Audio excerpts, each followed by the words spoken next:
నా లైఫ్ అనేదే ఇంద్ర సినిమా అంటే అతిశయోక్తి కాదు. ఎందుకంటే ఉదాహరణకి కాలం మారిపోతుంటుంది, తరాలు మారిపోతాయి, కానీ ఏ ఒక్కరో మాత్రమే కాలానికి ఎదురేది తరాలని అధిగమించి తరాలను దాటి శాశ్వతంగా నిలిచి పోరాడతారు.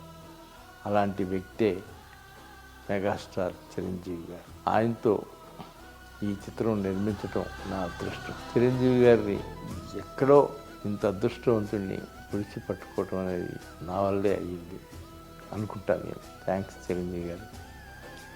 తొందరలో మీతో 5వ చిత్రం కూడా నిర్మిస్తాను, అది నేను శాశ్వతంగా మాటిస్తాను.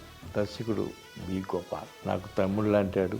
ఒక చిత్రం పనిచేసాం, ఆ తర్వాత మళ్ళా ఈ చిత్రాన్ని తనే డైరెక్ట్ చేయమని నేను అడిగితే తప్పకుండా సార్ నాకు అంత అదృష్టం అని వచ్చి చేశాడు. మణిశర్మ నేనే మ్యూజిక్ డైరెక్టింగ్ చేసింది.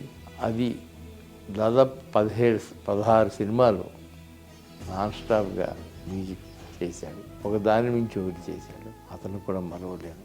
ఏంటో నాకు అసలు ఇవాళే తెల్లవారిందా ఏంటి, పోస్టర్స్ గెస్టర్స్ అంతా హడావిడి, ఎక్కడికెక్కడ రికార్డులు వస్తాయి అంటున్నారు. చాలా సంతోషంగా ఉంది. నిజంగా ఇది గొప్ప అవకాశం నిర్మాతగా నాకు. ఇప్పుడు సినిమా చూసేవాళ్ళంతా యంగర్ జనరేషన్ ఇప్పుడు చూసి ఆశ్చర్యపోతారు. చిరంజీవి గారు ఇంతటి నటుడా అని. శ్రీ చిరంజీవి గారికి ఈ సుసందర్భంగా మీ జన్మదిన శుభాకాంక్షలు తెలియజేసుకుంటూ మీ అశ్విని.